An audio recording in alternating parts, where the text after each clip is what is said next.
guys, I'm Romano. I'm a strength and conditioning coach in professional baseball. This is my son Lee. He's going to do some demonstrations today. All right, I wanted to make a video on ArmCare exercises that should be done outside of game day and practice. All right, these can be done during your workouts.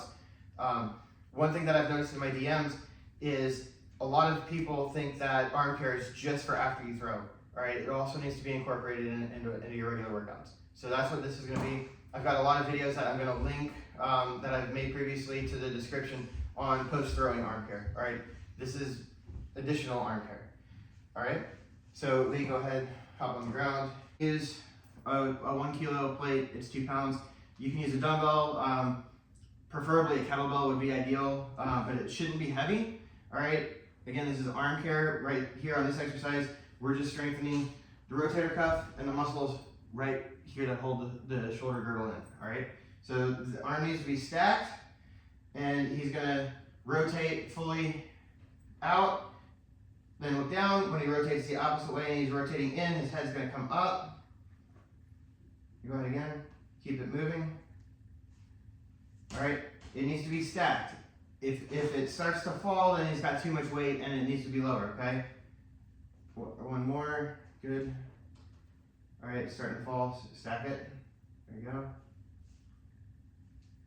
All right, and as usual, we wanna have both sides done so everything's equal. All right, we wanna stay balanced. Exercise for the rotator cuff.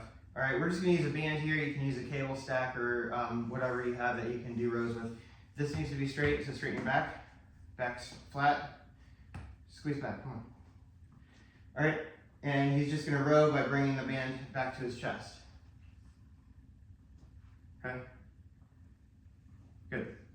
All right, next one. All right, we're just gonna do some bent over, eyes wide, T's, M's. All right, so he's gonna hinge, so we'll go at a couple different angles. So go ahead and all the way down. Bring your butt back towards my hand. Bend the knees, right there. Thumbs are gonna be pointed out. Elbows are gonna be extended for the T. Go ahead. And he's bringing them up as high as he can.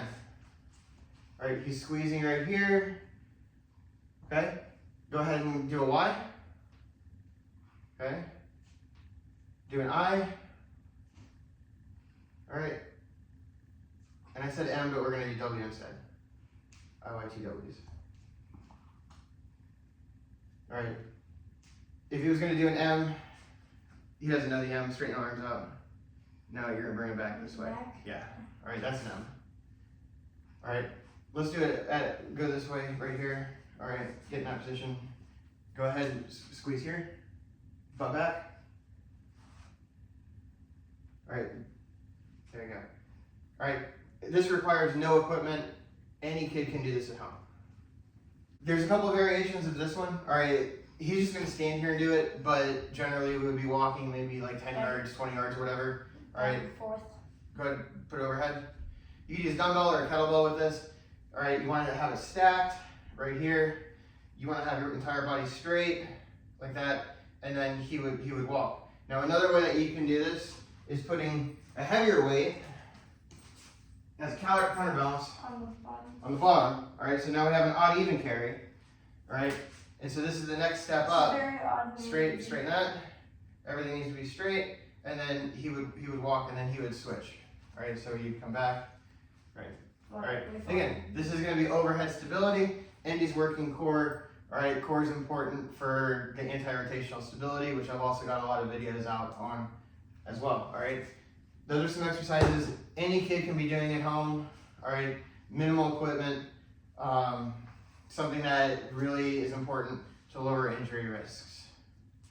All right, if you want more information on how to get kids to build a basic strength and conditioning, check out my book. It's on Amazon, Move Like a Pro. And then on this YouTube channel, there's a lot of information and programs that the kids can follow.